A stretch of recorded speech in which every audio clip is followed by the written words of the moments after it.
ദൈവത്തിൻ്റെ പരിശുദ്ധമായ നാമം വാഴ്ത്തപ്പെടട്ടെ. ദൈവം തന്ന ഒരു ചിന്ത നിങ്ങളുമായിട്ട് പങ്കിടുവാൻ ആഗ്രഹിക്കുന്നു. ഈ ആഴ്ചയും വരുന്ന 2 ആഴ്ചകളും യേശു പഠിപ്പിച്ച പ്രാർത്ഥനയിലെ ഒരു പ്രാർത്ഥനയോടുള്ള ബന്ധത്തിലാണ് നമ്മൾ ചിന്തിക്കുന്നത്.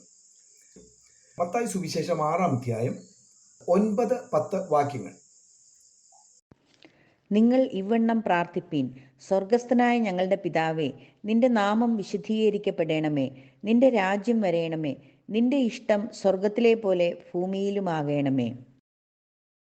യേശു പ്രാർത്ഥിക്കാൻ പഠിപ്പിച്ച ആ പ്രാർത്ഥനയിലെ ഒരു വരി, നിന്റെ ഇഷ്ടം സ്വർഗത്തിലെ പോലെ ഭൂമിയിലുമാകണമേ, ആ വിഷയത്തോട് ബന്ധപ്പെട്ടാണ് ഈ വരുന്ന 3 ആഴ്ചകൾ നമ്മൾ പഠിക്കുന്നത്.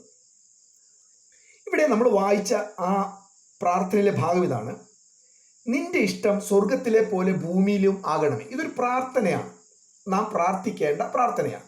ദൈവത്തോട് പറയുകയാണ്, സ്വർഗത്തിൽ ഒറ്റ ഇഷ്ടമേ ഉള്ളൂ, ദൈവത്തിൻ്റെ ഇഷ്ടം മാത്രം. അവിടെ തർക്കങ്ങളില്ല, വാദങ്ങളില്ല.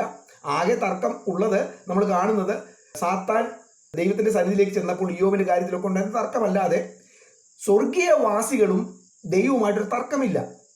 ദൈവം എന്തെങ്കിലും പറഞ്ഞു കഴിഞ്ഞാൽ അതിനെ ദൂതന്മാർ ചോദ്യം ചെയ്യുന്നില്ല. അവിടെ ദൈവത്തിൻ്റെ ഹിതം മാത്രമേ ഉള്ളൂ, ദൈവം പറയുന്നത് മാത്രമേ സംഭവിക്കുന്നുള്ളൂ. ഇവിടെ നമ്മൾ പ്രാർത്ഥിക്കുകയാണ്. എന്തുകൊണ്ടാണ് പ്രാർത്ഥിക്കുന്നത്? നമ്മൾ ആഗ്രഹിക്കുകയാണ് എൻ്റെ ജീവിതത്തിൽ ഭൂമിയിലാകണമേ എന്നുള്ളത് ഒരു പൊതുവായ പ്രാർത്ഥനയാണ്, ജനറൽ പ്രെയറാണ്. അത് ഒരു പേഴ്സണൽ ആകുമ്പോൾ, ദൈവമേ അങ്ങയുടെ ഇഷ്ടം സ്വർഗത്തിലെ പോലെ എൻ്റെ ജീവിതത്തിലുമാകണമേ. ദൈവത്തിൻ്റെ ഇഷ്ടം എൻ്റെ ജീവിതത്തിൽ വരണം. ദൈവത്തിന് നമ്മെ ഓരോരുത്തരെ കുറിച്ച് വളരെ വ്യക്തവും കൃത്യവുമായ ഒരു പ്ലാനുണ്ട്.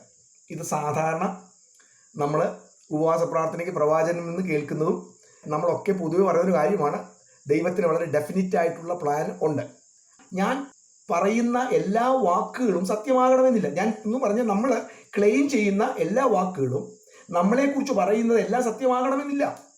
എൻ്റെ ക്രിസ്ത്യ ജീവിതത്തിൽ ഞാൻ കർത്താവിനോടുകൂടെ നടന്ന് മുന്നോട്ട് പോയി കഴിയുമ്പോൾ, വെളിച്ചത്തിലേക്ക് കൂടുതൽ അടുത്തപ്പോഴാണ് ഞാൻ മനസ്സിലാക്കിയത്, ഞാൻ ചിന്തിച്ചതുപോലെ അല്ല സത്യം. എൻ്റെ ജീവിതത്തിൽ ദൈവത്തിന് നിരക്കാത്ത പല കാര്യങ്ങളുണ്ട്. നമ്മൾ വിശ്വസിക്കുന്നു, അല്ലെങ്കിൽ നമ്മൾ ക്ലെയിം ചെയ്യുന്നു, ദൈവത്തിന് നമ്മെക്കുറിച്ച് വ്യക്തമായ ഒരു പ്ലാൻ ഉണ്ട്. എന്നാൽ ഇത് സത്യമാണ്, ഈ പറയുന്നത് അതുപോലെയാണ് ഞാൻ വിശ്വസിക്കുന്നത്, എങ്ങനെ മനസ്സിലാകും? അത് മനസ്സിലാകുന്നത് സമാധാനത്തിന്റെ വിഷയത്തിലാണ്. ദൈവം എന്നെ അറിയുന്നു, ദൈവത്തിന് എൻ്റെ ജീവിതത്തെക്കുറിച്ച് വ്യക്തമായൊരു പ്ലാൻ ഉണ്ട് എന്ന് ഞാൻ വിശ്വസിക്കുന്നവനാണെങ്കിൽ അതിൻ്റെ പരിണിത ഫലമാണ് സമാധാനം. നമ്മൾ പലപ്പോഴും സമാധാനത്തെക്കുറിച്ച് മനസ്സിലാക്കുന്നത്, അല്ലെങ്കിൽ ദൈവത്തിൻ്റെ വാഗ്ദത്തത്തെക്കുറിച്ച് മനസ്സിലാക്കുന്നത്, നമുക്കിഷ്ടമില്ലാത്ത ഒരു കാര്യങ്ങൾ സംഭവിക്കുകയില്ല, നമുക്കിഷ്ടമുള്ള കാര്യങ്ങളൊക്കെ സംഭവിക്കും. ഇതാണ് പ്രത്യേകിച്ചും ഇന്നത്തെ കാലത്തെ ഒരു ഉപദേശം. ഞാൻ സുവിശേഷം പറയാൻ പോകുമ്പോൾ, പ്രത്യേകിച്ചും വടക്കേ ഇന്ത്യയിലൊക്കെ പോകുമ്പോൾ, ആരും എന്നെ തല്ലിക്കൊല്ലത്തില്ല, ഞാൻ സുരക്ഷിതമായി മടങ്ങി വരും, അതാണ് ദൈവത്തിൻ്റെ വാഗ്ദത്തം എന്ന് ഞാൻ ചിന്തിക്കുക. അങ്ങനെയില്ല. നമുക്ക് കർത്താവ് പറഞ്ഞൊരു ഭാഗത്തേക്ക് നമുക്ക് പോകാം. മത്തായി സുവിശേഷം 10-ാം അധ്യായത്തിൽ 16 മുതലുള്ള വാക്യങ്ങളിൽ, വായിക്കേണ്ട കുറേ ഉണ്ട്, അവിടെ കർത്താവ് പറയുകയാണ്. മത്തായി സുവിശേഷം 10-ാം അധ്യായം 16 മുതൽ: ചെന്നായ്ക്കളുടെ നടുവിൽ ആടുകളെ പോലെ ഞാൻ നിങ്ങളെ അയക്കുന്നു.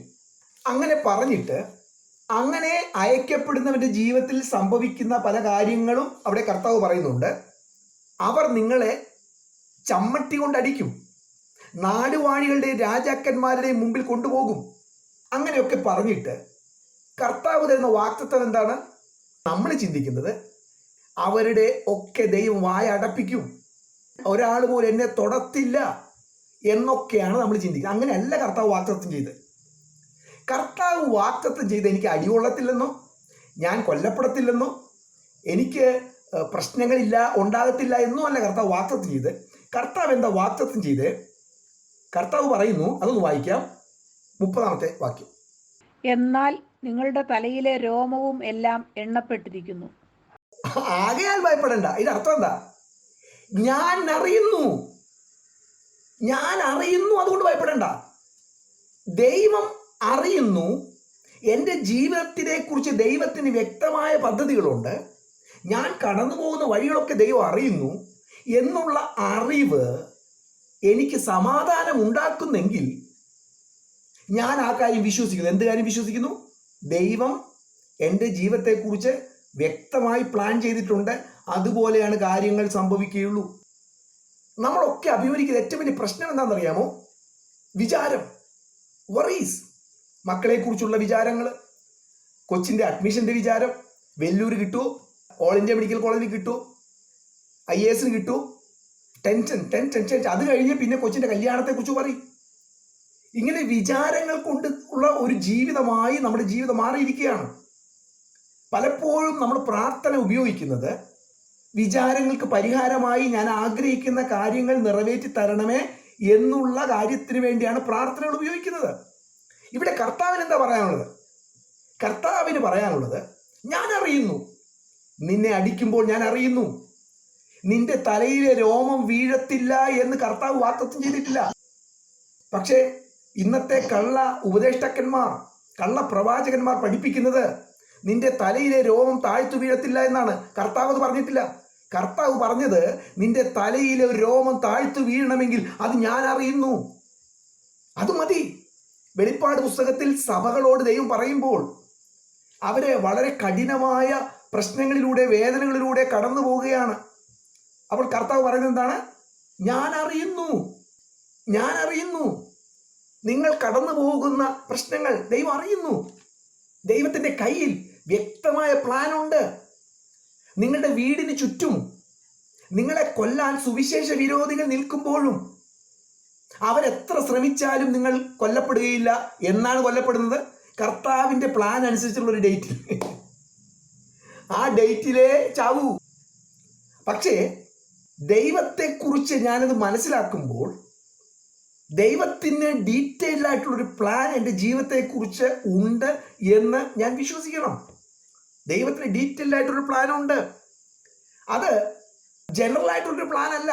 നമുക്കൊന്ന് വായിക്കാം. അപ്പോസ്തല പ്രവൃത്തി 17-ാം അധ്യായം 26-27 വാക്യങ്ങൾ. ഭൂതലത്തിൽ എങ്ങ് കുടിയിരിപ്പാൻ അവൻ ഒരുത്തനിൽ നിന്ന് മനുഷ്യജാതിയെ ഒക്കെയും ഉളവാക്കി അവരുടെ നിവാസത്തിന് അതിരുകളും കാലങ്ങളും നിശ്ചയിച്ചു. അവർ ദൈവത്തെ തപ്പി നോക്കി കണ്ടെത്തുമോ എന്ന് വെച്ച് അവനെ അന്വേഷിക്കേണ്ടതിന് തന്നെ. അവൻ നമ്മിൽ ആർക്കും അകന്നിരിക്കുന്നവനല്ല താനും. യെസ്, അവിടെ എഴുതിയിരിക്കുന്നത് അവർക്ക് അതിരുകളും കാലങ്ങളും നിശ്ചയിച്ചു. എവിടെ ഞാൻ പാർക്കണം, ഏത് സമയത്ത് ഞാൻ പാർക്കണം, ഏത് സമയത്ത് ഞാൻ ജനിക്കണം, അങ്ങനെ ജീവിതത്തിന് വ്യക്തമായ ചില ഡിസൈൻസ്, ടൈമിങ്സ് ദൈവം ഉണ്ടാക്കി. അപ്പോൾ ഒരു ചോദ്യം, അതുപോലെ എൻ്റെ ജീവിതത്തിൽ സംഭവിക്കണമെന്നുണ്ടോ? ഇല്ല, ഒരു നിർബന്ധവും ഇല്ല. ദൈവം വെച്ചിരിക്കുന്ന സമയങ്ങൾ എനിക്ക് തെറ്റിക്കാം. കർത്താവ് ഞാൻ ആഗ്രഹിക്കുന്നത്, ഞാൻ തിരുവനന്തപുരത്ത് താമസിക്കാനാണ്, പക്ഷേ എറണാകുളമാണ് ഇപ്പോൾ നല്ല സിറ്റി. അതുകൊണ്ട് എനിക്ക് വ്യക്തമായിട്ട് അറിയാം കർത്താവ് എന്നെക്കുറിച്ച് ആഗ്രഹിക്കുന്നത് തിരുവനന്തപുരത്താണ്. പക്ഷെ എനിക്ക് വേണേൽ എറണാകുളത്തേക്ക് പോകാം. എൻ്റെ വില്ലിൽ ദൈവം ഇടപെടുന്നില്ല. നമ്മൾ ആദ്യം പ്രാർത്ഥിച്ച പ്രാർത്ഥന എന്താണ്? അങ്ങയുടെ ഇഷ്ടം സ്വർഗത്തിലെ പോലെ എൻ്റെ ജീവിതത്തിലാകണമേ. അങ്ങനെയുള്ളൊരു ആഗ്രഹത്തിന് ഞാൻ സബ്മിസീവ് ആയിരിക്കുമ്പോഴാണ് അത് സംഭവിക്കുന്നത്. എന്താണ് സംഭവിക്കുന്നത്? ദൈവത്തിൻ്റെ പ്ലാനും എൻ്റെ ജീവിതവും ഒരുപോലെ ആകുന്നു. അതിനെയാണ് സക്സസ് എന്ന് വിളിക്കേണ്ടത്. ജീവിതത്തിൻ്റെ സക്സസ്.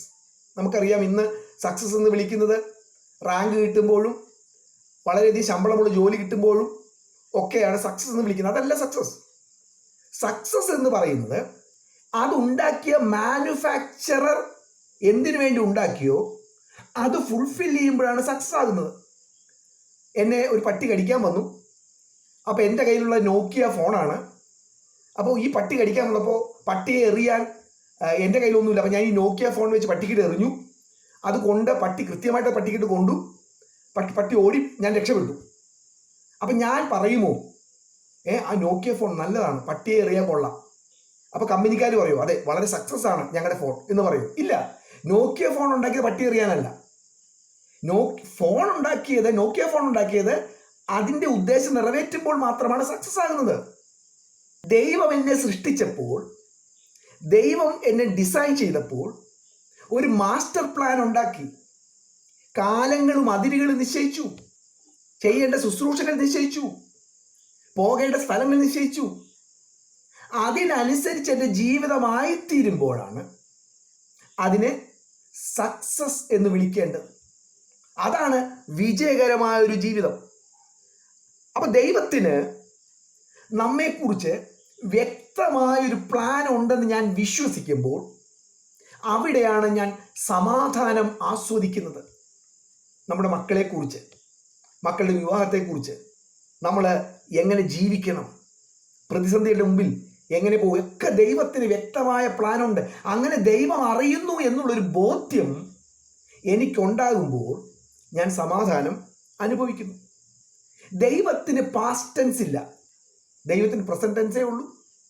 അതുകൊണ്ടാണ് ദൈവം ഏലിയാവിനോട് പറയുന്നത്, നീ കെരീത്ത് തൊട്ടിൽ പോയി ഒളിച്ചിരിക്കുക, അവിടെ നിനക്ക് ഭക്ഷണം തരേണ്ടതിന് ഞാൻ കാക്കയോട് കൽപ്പിക്കുമെന്നല്ല, കൽപ്പിച്ചിരിക്കുന്നു. ഏലിയാവ് ഇതുവരെ കെരീത്ത് തൊട്ടിൽ പോയിട്ടില്ല. ഏലിയാവ് കെരീത്ത് തോട്ടിൽ പോയിട്ടില്ല. ദൈവം പ്രൊവിഷൻ അയച്ചു കഴിഞ്ഞു. അതുപോലെ തന്നെ ഏലിയാവിനോട് പറയുകയാണ്, നീ സറാഫാത്തിലേക്ക് പോവുക, അവിടെ നിനക്ക് ഭക്ഷണം തരേണ്ടതിന് ഞാൻ വിധവയോട് കൽപ്പിച്ചിരിക്കുന്നു.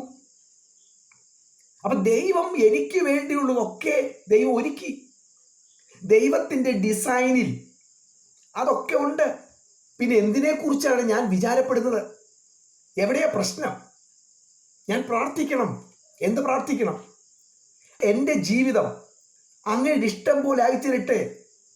അങ്ങയുടെ ഇഷ്ടം സ്വർഗത്തിൽ എങ്ങനെ സംഭവിക്കുന്നു അതുപോലെ എൻ്റെ ജീവിതത്തിൽ സംഭവിക്കട്ടെ.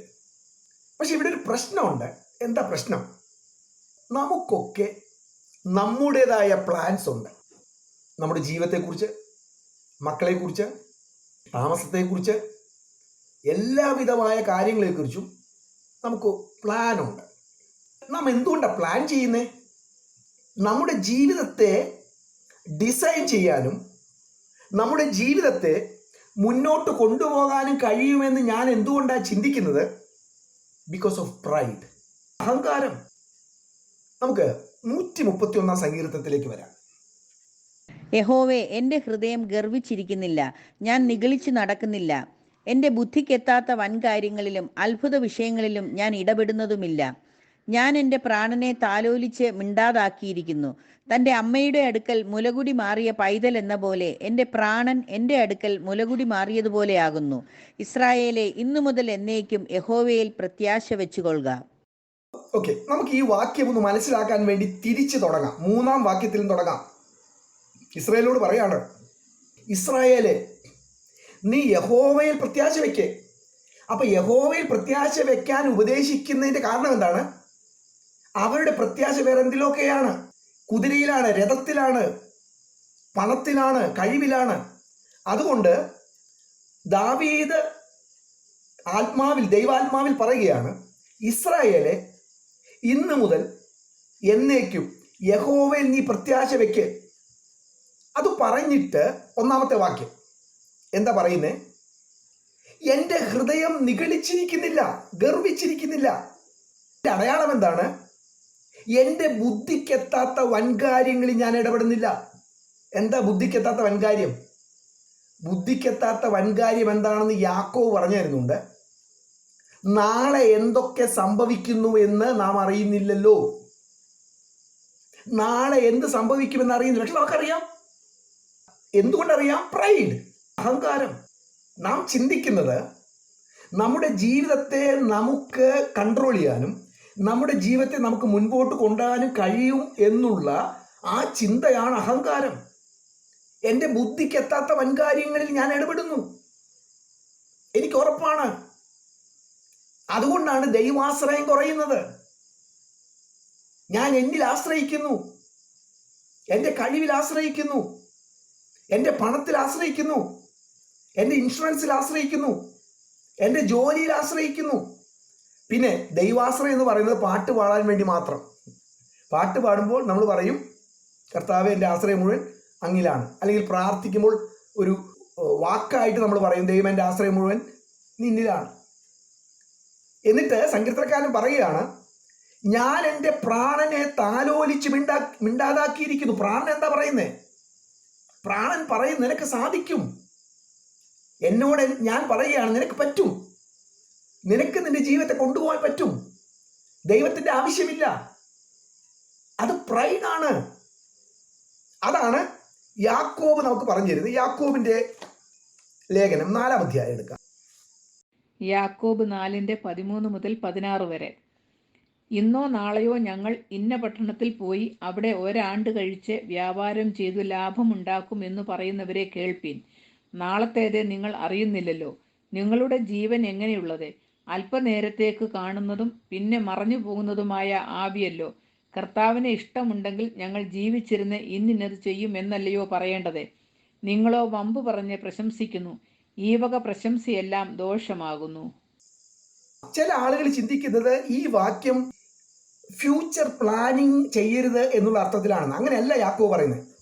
നമുക്കറിയാം, നമ്മൾ ജീവിതത്തിൽ പല കാര്യങ്ങളും പ്ലാൻ ചെയ്യാറുണ്ട്. ഇപ്പം ഞാൻ 2 ആഴ്ച കഴിയുമ്പോൾ എനിക്ക് വയനാട് ഒരു മീറ്റിംഗ് ഉണ്ട്, അതിന് ടിക്കറ്റ് ഇപ്പോഴേ ബുക്ക് ചെയ്തു.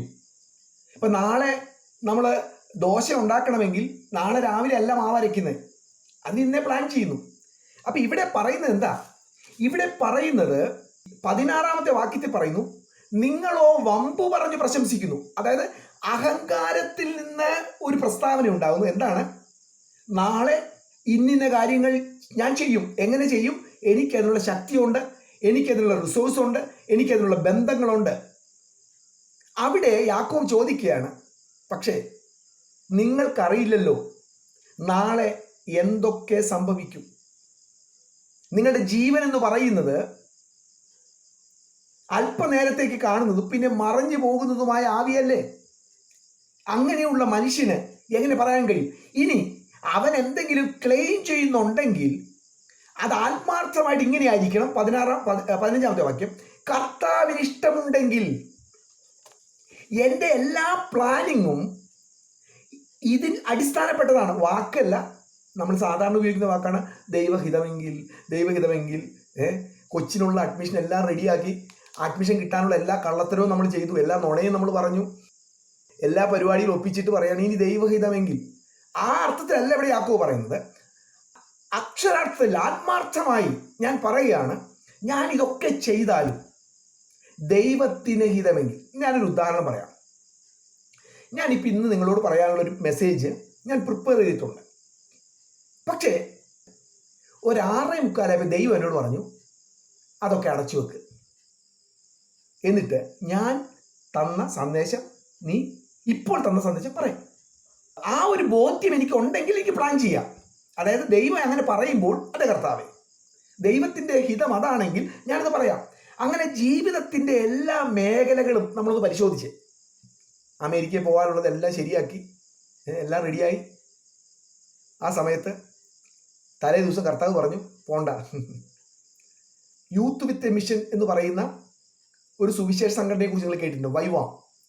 അതിൻ്റെ ഫൗണ്ടറായ ദേവദാസൻ, അദ്ദേഹം ഒരു സുവിശേഷത്തിന് വേണ്ടി ഒരു കപ്പൽ വാങ്ങിക്കാൻ പ്ലാൻ ചെയ്തു. വൈവാമിൻ്റെ പ്രവർത്തനങ്ങൾക്ക് വേണ്ടി ഒരു കപ്പൽ വാങ്ങിക്കാൻ പ്ലാൻ ചെയ്തു. നമുക്കറിയാം കപ്പൽ വളരെ വിലയേറിയതാണ്.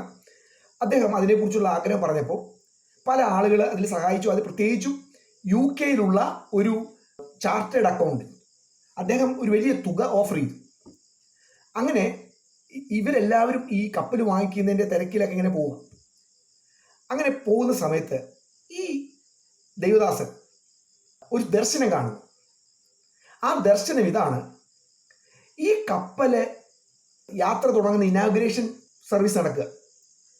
അപ്പോൾ ഭയങ്കര ബഹളം, എല്ലാവരും ഭയങ്കര ആഘോഷം, വലിയ ഡെക്കറേഷനൊക്കെ നടക്കുക.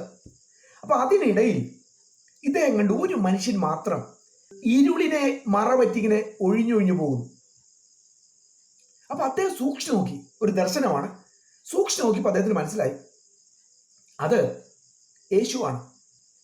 അപ്പോൾ അദ്ദേഹത്തിന് മനസ്സിലായി, ഞാൻ ഈ കപ്പലിനോട് ബന്ധപ്പെട്ട് ഇതിൻ്റെ കാര്യത്തിന് വേണ്ടി ചിന്തിക്കുകയും പ്രവർത്തിക്കുകയും തിരക്ക് പിടിച്ച് നടക്കുകയും ചെയ്തപ്പോൾ ഞാൻ കർത്താവിനെ മറന്നു. അദ്ദേഹം എടുത്ത തീരുമാനം എന്താണെന്നറിയാമോ? നോ ഷിപ്പ്, കപ്പൽ വേണ്ട. ദൈവത്തിൻ്റെ പദ്ധതിയിൽ അതില്ലെങ്കിൽ അത് വേണ്ട. ദൈവത്തിൻ്റെ ഹിതപ്രകാരമല്ല എങ്കിൽ അത് വേണ്ട. പലപ്പോഴും നമുക്ക് നമ്മുടെ ജീവിതത്തെ മുന്നോട്ട് കൊണ്ടുപോകുന്നതിന് കാരണമായി തീരുന്നത് പ്രൈഡാണ്. We are not willing to change. മാറാൻ തയ്യാറല്ല. ദൈവത്തിൻ്റെ ഹിതത്തിന് പൂർണ്ണമായി സമർപ്പിക്കപ്പെട്ട, അതാണ് പ്രാർത്ഥിക്കുന്നത്. നിന്റെ ഇഷ്ടം സ്വർഗത്തിലെ പോലെ ഭൂമിയിലും ആകണമേ.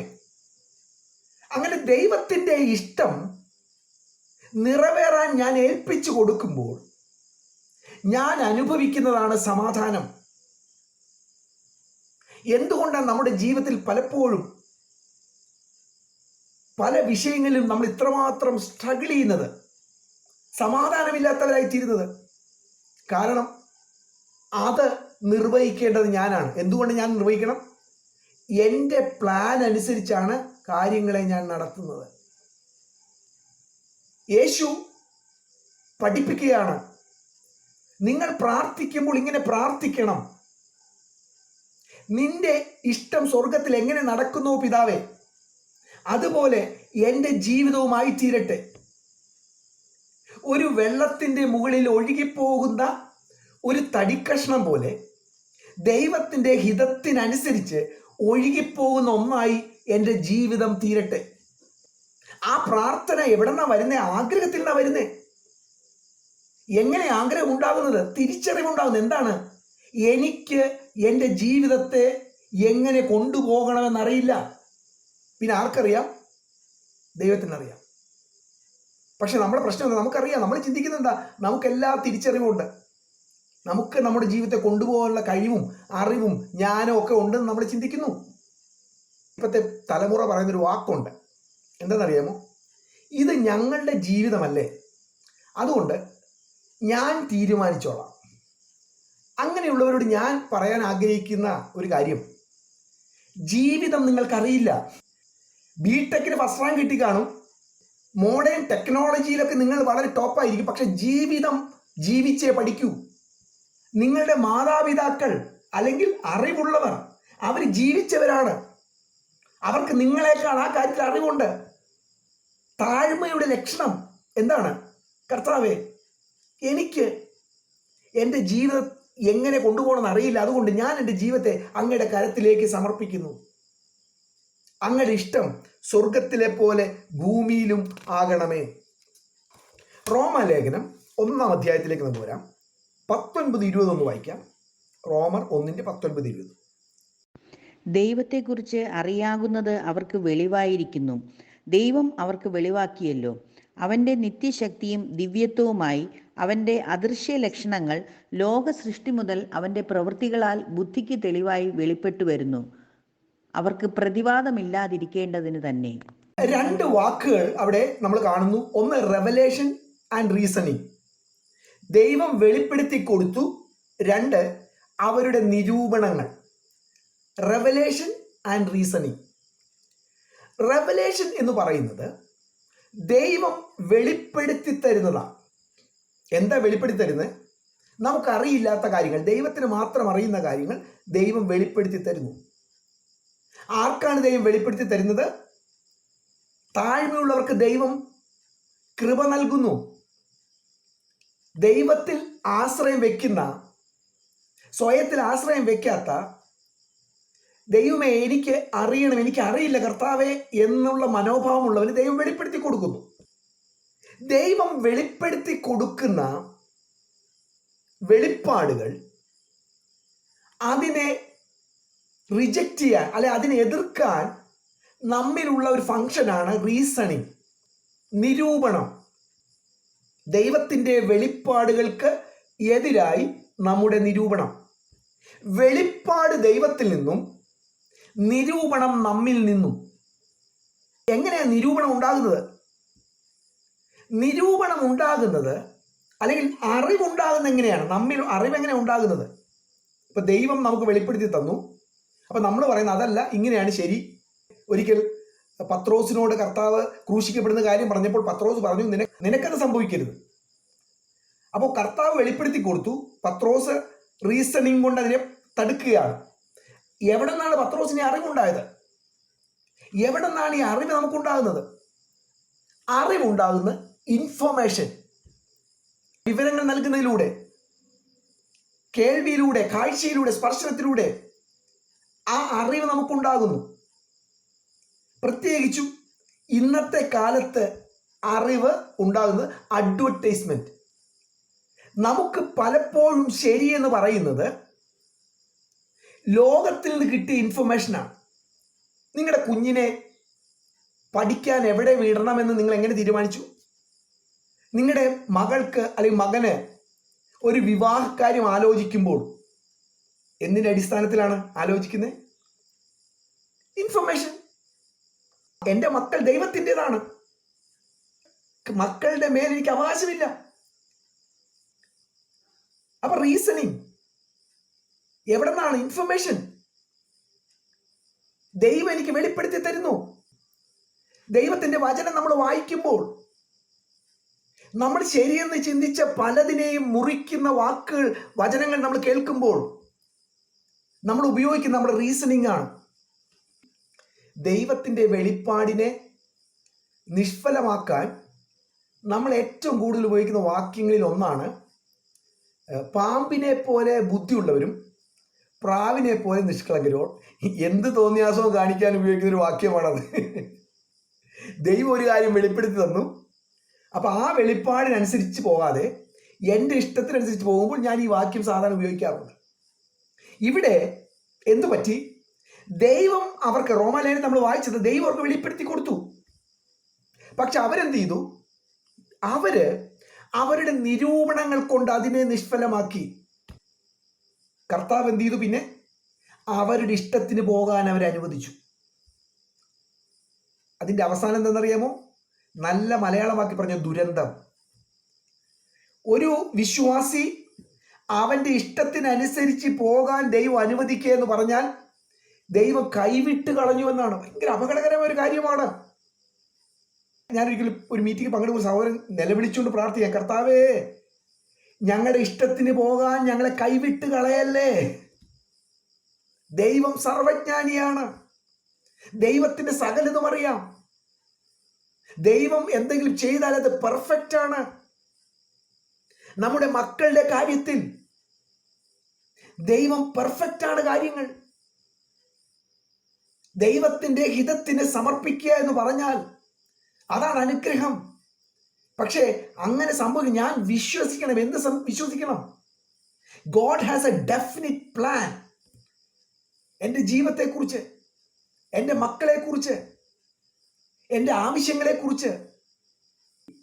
ഞാൻ തിരുവനന്തപുരത്ത് ഒരു സ്ഥലം വാങ്ങിക്കാൻ കുറേ വർഷങ്ങൾക്ക് മുമ്പാണ് ഒരാഗ്രഹം ഉണ്ടായി. അങ്ങനെ സ്ഥലം അന്വേഷിച്ച് നടക്കുക. അപ്പോൾ നമുക്ക് കിട്ടുന്ന ഉപദേശം പോലെ എനിക്കൊരു ഉപദേശം കിട്ടി. ബ്രദർ ദൈവത്തോട് പ്രാർത്ഥിക്കണം. എന്താ പ്രാർത്ഥിക്കണ്ടേ? എത്ര സെന്റ് സ്ഥലം വേണം, എവിടെ വേണം, അങ്ങനെ ബ്രദറിന്റെ ഹൃദയത്തിലെ ആഗ്രഹങ്ങളൊക്കെ ദൈവത്തോട് പറയാൻ പറഞ്ഞു. അപ്പൊ ഞാൻ ചോദിച്ചു, സഹോദരൻ, അതിനേക്കാൾ നല്ലത് ദൈവം എനിക്ക് എന്ത് തരാൻ ആഗ്രഹിക്കുന്നോ അത് തരാൻ പ്രാർത്ഥിക്കുന്നതല്ലേ സുരക്ഷിതത്വം എന്ന് അദ്ദേഹത്തോട് ഞാൻ തിരിച്ചു ചോദിച്ചു. പ്രിയ ദൈവമക്കളെ, നമ്മൾ എത്ര വാഗ്മിയാണെങ്കിലും, ഞാൻ പറഞ്ഞല്ലോ, ഞാൻ ഒരു 88 മുതൽ ദൈവവചനം പ്രസംഗിക്കുന്ന ആളാണ്. ദൈവവചനം വളരെ നാളുകളായി പഠിച്ച ആളാണ്. പക്ഷേ വർഷങ്ങൾ കഴിയും തോറും ഉണ്ടാകുന്ന തിരിച്ചറിവ്, ദൈവമേ ഞാൻ എത്ര അജ്ഞനാണ്, ഞാൻ എത്ര ബലഹീനനാണ് എന്നുള്ള തിരിച്ചറിവാണ് എന്നെ കർത്താവിലേക്ക് ചാരാൻ എന്നെ സഹായിക്കുന്നത്. എനിക്ക് കർത്താവ് വേണം, നമുക്ക് കർത്താവ് വേണം. നമ്മുടെ ആത്മീയ പക്വതയുടെ അടയാളം എന്ന് പറയുന്നത് സ്വന്തം കാലിൽ നിൽക്കാൻ കഴിയാത്തതാണ് അതിൻ്റെ അടയാളം. മോശ ദൈവത്തോട് പറയുകയാണ്, കർത്താവ് പറഞ്ഞു നീ പൊയ്ക്കോ, നിങ്ങളുടെ കൂടെ ഞാൻ വരത്തില്ല, പക്ഷെ എൻ്റെ സാന്നിധ്യം വരും. അപ്പൊ കർത്താവ് മോശ പറഞ്ഞു, അതൊക്കെ കയ്യിരിക്കട്ടെ, നീ വരുന്നില്ലെങ്കിൽ ഞങ്ങൾ പോകുന്നില്ല. ലോകം കണ്ടിട്ടുള്ളതിൽ ഏറ്റവും ശക്തനായ ഒരു ലീഡറാണ് മോശ. ദൈവമില്ലെങ്കിലും ഈ ജനങ്ങളെ കൊണ്ടുപോകാൻ ലോകപ്രകാരം കഴിയുന്നൊരു മനുഷ്യനാണ്. പക്ഷെ ആ മോശ പറയുകയാണ്, ദൈവമേ നീ വരുന്നില്ലെങ്കിൽ ഞാൻ പോയിട്ടെന്തിനാണ്, എനിക്ക് പോകാൻ കഴിയത്തില്ല, I am fully depended on you, പൂർണ്ണമായി ഞാൻ നിന്നെ ആശ്രയിച്ചിരിക്കുന്നു, അങ്ങയുടെ ഇഷ്ടത്തിലേക്ക് എന്നെ പൂർണ്ണമായി സമർപ്പിച്ചിരിക്കുന്നു. നമ്മുടെ ജീവിതത്തെ നമ്മളൊന്ന് പരിശോധിക്കുക ദൈവമക്കളെ. നമ്മുടെ ജീവിതം പൂർണ്ണമായി ദൈവത്തിന്റെ കരത്തിൽ നാം സമർപ്പിക്കപ്പെട്ടവരാണോ? ദൈവം എല്ലാം അറിയുന്നു.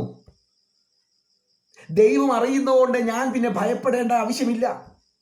ഒരു ചോദ്യം ഞാൻ നിങ്ങളോട് ചോദിക്കട്ടെ. നിങ്ങളുടെ പ്രതിസന്ധിയുടെ മുൻപിൽ ആ പ്രതിസന്ധിക്ക് ഒരു പരിഹാരം ദൈവം തരുന്നില്ല, മറിച്ച് ദൈവം നിങ്ങളോട് പറയുകയാണ്, ഞാൻ അറിയുന്നു. ദൈവത്തിന്റെ ആ വാക്കിൽ മാത്രം നമുക്ക് സമാധാനം ഉണ്ടാകുമോ? നിങ്ങളോട് ചോദിക്കുക. പ്രശ്നത്തിന് പരിഹാരം വന്നിട്ടില്ല, പക്ഷെ ദൈവം പറഞ്ഞു, ഞാൻ അറിയുന്നു. ദൈവം അറിയുന്നതാണ് പരിഹാരം.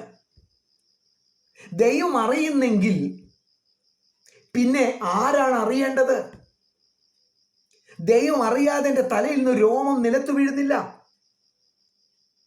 ദൈവത്തിൻ്റെ ഡിസൈൻ അനുസരിച്ച്, ദൈവത്തിൻ്റെ പ്ലാനിനനുസരിച്ച്, ദൈവത്തിൻ്റെ സമയത്തിനനുസരിച്ച് കാര്യങ്ങൾ സംഭവിക്കട്ടെ എന്ന് ഞാൻ പ്രാർത്ഥിക്കുകയാണ്. ആ പ്രാർത്ഥനയാണ് യേശു പഠിപ്പിച്ചത്. ദൈവമേ, അങ്ങയുടെ ഇഷ്ടം സ്വർഗത്തിൽ എങ്ങനെ സംഭവിക്കുന്നു അതുപോലെ എൻ്റെ ജീവിതത്തിൽ സംഭവിക്കണം. ദൈവത്തിൻ്റെ ഹിതത്തിന് വേണ്ടി എൻ്റെ ജീവിതത്തെ വിട്ടുകൊടുക്കാൻ കഴിയുമോ? കർത്താവ് കരുതുന്നു, കർത്താവ് അറിയുന്നു. അവൻ നിങ്ങൾക്കായി കരുതുന്നതാകയാൽ നിങ്ങളുടെ സകല ചിന്താകുലവും അവൻ്റെ മേലിട്ടുകൊള്ളുവിൻ. എൻ്റെ ജീവിതത്തെക്കുറിച്ച് ദൈവത്തിനുള്ള പ്ലാൻ അത് ഫുൾഫിൽ ചെയ്യാൻ ദൈവം സർവശക്തനാണ്. ഞാനൊരു രക്തസാക്ഷിയായിട്ടാണ് മരിക്കുന്നതെങ്കിൽ അത് ദൈവത്തിൻ്റെ പ്ലാൻ പ്രകാരമാണ്, അത് പെർഫെക്റ്റ് പ്ലാൻ ആണ്. ഞാൻ ആഗ്രഹിച്ച ഒരു അഡ്മിഷൻ എൻ്റെ കുഞ്ഞിന് കിട്ടിയില്ലെങ്കിൽ സ്തോത്രം, ദൈവം അറിയുന്നു എന്താണ് പെർഫെക്റ്റ് ആയത്. അതുകൊണ്ടാണ് ഒരു ഭക്തൻ പ്രാർത്ഥിച്ചത്, ഞാൻ ആഗ്രഹിക്കുന്ന കാര്യം ദൈവത്തിൻ്റെ ഹിതത്തിലില്ല എങ്കിൽ ഞാനത് പ്രാർത്ഥിച്ചാലും എനിക്കത് തരരുതേ. ഞാൻ പ്രാർത്ഥിക്കാത്തൊരു കാര്യം ദൈവത്തിൻ്റെ ഹിതത്തിലുണ്ടെങ്കിൽ അതെനിക്ക് തരണമേ. ദൈവത്തിൻ്റെ ഇഷ്ടം നമ്മുടെ ജീവിതത്തിൽ സുരക്ഷിതത്വം നമുക്ക് നൽകുന്നു. പൗലോസിനെ പോലെ ജീവിതത്തിന്റെ അവസാനം നിന്നുകൊണ്ട് നല്ല പോർ പൊരുതു, ഓട്ടം തികച്ചു, വിശ്വാസം കാത്തു എന്ന് എനിക്ക് പറയാൻ കഴിയുന്നത് ദൈവത്തിന്റെ പ്ലാനിനനുസരിച്ച് എൻ്റെ ജീവിതം തീരുമ്പോഴാണ്, ദൈവം വെച്ച സമയത്തിനനുസരിച്ച് ഞാൻ ഓടുമ്പോഴാണ്. പക്ഷേ ഈ കാലഘട്ടത്തിൽ വലിയ പ്രശ്നം നിരൂപണങ്ങളാണ്. നമുക്ക് അറിവുണ്ട്, നമുക്ക് ലോകത്തിന് ഇൻഫർമേഷൻസ് ഉണ്ട്. ലോകം പറയുന്നത് നമ്മൾ ഒരുപാട് വിശ്വസിക്കുന്നു. അഡ്വർടൈസ്മെന്റ് നമ്മളെ കൺട്രോൾ ചെയ്യുന്നു. അഡ്വർടൈസ്മെന്റ് നമ്മളെ ഭയപ്പെടുത്തുന്നു. അതാണ് പഴയ ഒരു ഭക്തൻ പാടിയത്, എൻ്റെ ഹിതം പോലെയല്ല നിന്റെ ഹിതം പോലെ എന്നെ നടത്തണമേ. ഈ പ്രാർത്ഥന നമ്മുടെ ഹൃദയത്തിന്റെ ആഴത്തിലേക്ക് ഈ ദിവസങ്ങളിൽ പോകണം. നമ്മളത് വിശ്വസിക്കണം, നമ്മളത് പ്രാർത്ഥിക്കണം. എന്താ പ്രാർത്ഥിക്കേണ്ടത്? ആഗ്രഹിക്കണം, നിന്റെ ഇഷ്ടം സ്വർഗത്തിലെ പോലെ എൻ്റെ ജീവിതത്തിൽ, എൻ്റെ മക്കളുടെ ജീവിതത്തിൽ, എൻ്റെ ഭാര്യയുടെ ജീവിതത്തിൽ സംഭവിക്കണം. ദൈവം എന്നെക്കുറിച്ച് ആഗ്രഹിക്കുന്നത്, ഞാൻ തിരുവനന്തപുരത്ത് മരുതൂർ എന്ന സ്ഥലത്താണ് താമസിക്കുന്നത്. മരുതൂറാണ് ഞാൻ താമസിക്കുന്നതെങ്കിൽ ഇവിടുത്തെ സാഹചര്യങ്ങളൊക്കെ വിരുദ്ധമാണെങ്കിലും ഞാൻ ദൈവഹിതത്തിന് വിധേയപ്പെട്ടിരിക്കണം. കാരണം ദൈവത്തിൻ്റെ ഹിതം ഏറ്റവും നല്ലതാണ്. താൽക്കാലികമായി ചില പ്രശ്നങ്ങൾ ഉണ്ടായിരിക്കും, താൽക്കാലികമായി ജീവിതം അത്ര സുഖമല്ലായിരിക്കും. പക്ഷേ ദൈവത്തിൻ്റെ ഉദ്ദേശത്തിലാണ് ആ കാര്യങ്ങളൊക്കെ സംഭവിക്കുന്നത്. ഞാൻ എൻ്റെ വാക്കുകൾ ഇവിടെ ചുരുക്കുകയാണ്. നമ്മൾ ഈ ഈ ഈ ദിവസങ്ങളിൽ നമ്മുടെ ജീവിതത്തെ പരിശോധിക്കുക. എൻ്റെ ജീവിതം യാഗപീഠത്തിൽ ഒരു യാഗവസ്തുവിനെ സമർപ്പിക്കുന്നത് പോലെ ഞാൻ സമർപ്പിക്കപ്പെട്ടവനാണോ? അടിയനിത അടിയനിത എന്ന് പാടി ആത്മാവിലാകുന്ന കാര്യമൊന്നുമല്ല ഞാൻ ഈ പറയുന്നത്. റിയൽ ലൈഫിൽ, അക്ഷരാർത്ഥത്തിൽ ജീവിതത്തിന്റെ ചില തെരഞ്ഞെടുപ്പുകൾ വരുമ്പോൾ നമുക്ക് പോകാൻ ഇഷ്ടം ഇടത്തോട്ടാണ്, പക്ഷെ ദൈവം പറയുന്നു വലത്തോട്ട് പോകാൻ. അവിടെ കർത്താവെ, അങ്ങയുടെ ഇഷ്ടം സ്വർഗത്തിലെ പോലെ ഭൂമിയിലാകണമേ എന്ന് പ്രാർത്ഥിക്കുകയും ദൈവത്തിന്റെ ഹിതത്തിന് എന്നെ വിധേയപ്പെടുത്തി കൊടുക്കാൻ കഴിയുന്ന ഒരു അവസ്ഥ നമ്മുടെ ജീവിതത്തിൽ ഉണ്ടോ? നമ്മളൊന്ന് പരിശോധിക്കും. ദൈവം നമ്മളെ അനുഗ്രഹിക്കുമാറാകട്ടെ.